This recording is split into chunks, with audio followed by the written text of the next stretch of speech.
Mi gente hermosa, les pregunto, ¿quién es un hombre? Un hombre es la parte más hermosa de la creación de la naturaleza.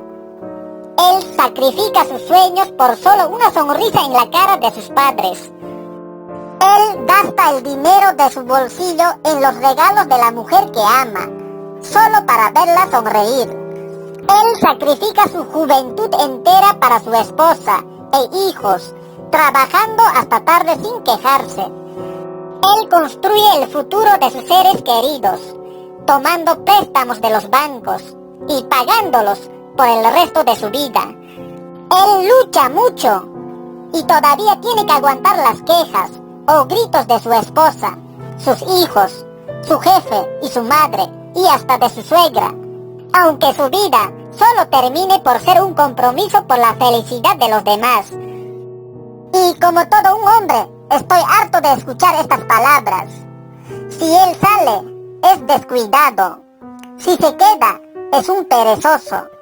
Si regaña a sus hijos, es un monstruo. Si no los regaña, es irresponsable. Si no deja que su esposa trabaje, es inseguro. Si la deja trabajar, es un mantenido. Si escucha a mamá, tiene mamitis. Si escucha a su esposa, es saco largo, es sometido. Si cae en tentación, es un mujeriego. Si se resiste, es un maricón.